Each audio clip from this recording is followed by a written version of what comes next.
أعوذ بالله من الشيطان الرجيم. بسم الله الرحمن الرحيم. قلنا اهبطوا منها جميعا فإما يأتينكم مني هدى فمن تبع هداي فلا خوف عليهم ولا هم يحزنون. والذين كفروا وكذبوا بآياتنا أولئك أصحاب النار هم فيها خالدون.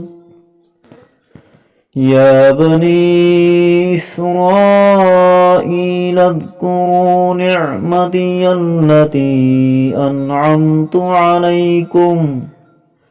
أنعمت عليكم وأوفوا بعهدي أوف بعهدكم وإياي فارهبون. ہم نے کہا اب تم سب یہاں سے اتر جاؤ، پھر اگر میری طرف سے کوئی ہدایت تمہیں پہنچے تو جو لوگ میری ہدایت کی پیروی کریں گے ان کو نہ کوئی خوف ہوگا اور نہ وہ کسی غم میں مبتلا ہوں گے، اور جو لوگ کفر کا ارتکاب کریں گے اور ہماری آیتوں کو جھٹلائیں گے وہ دوزخ والے لوگ ہیں جہاں وہ ہمیشہ رہیں گے۔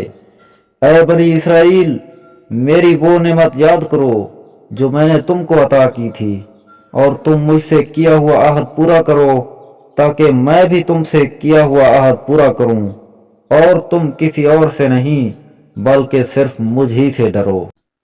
وَآمِنُوا بِمَا أَنزَلْتُ مُصَدِّقًا لِمَا مَعَكُمْ وَلَا تَكُونُوا أَوَّلَ كَافِرٍ بِهِ وَلَا تَشْتَرُوا بِآيَاتِي ثَمَنًا قَلِيلًا وَإِيَّايَ فَاتَّقُونِ.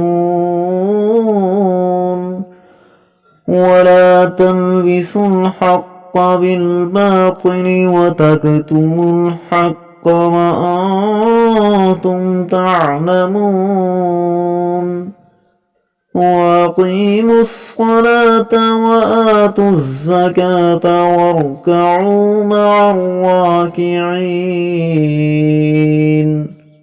اور جو کلام میں نے نازل کیا ہے اس پر ایمان لاؤ، جبکہ وہ اس کتاب یعنی تورات کی تصدیق بھی کر رہا ہے جو تمہارے پاس ہے، اور تم ہی سب سے پہلے اس کے منکر نہ بن جاؤ، اور میری آیتوں کو معمولی سی قیمت لے کر نہ بیچو، اور کسی اور کے بجائے صرف میرا خوف دل میں رکھو، اور حق کو باطل کے ساتھ گڈمڈ نہ کرو، اور نہ حق بات کو چھپاؤ، جبکہ اصل حقیقت تم اچھی طرح جانتے ہو، اور نماز قائم کرو اور زکوٰۃ ادا کرو اور رکوع کرنے والوں کے ساتھ رکوع کرو۔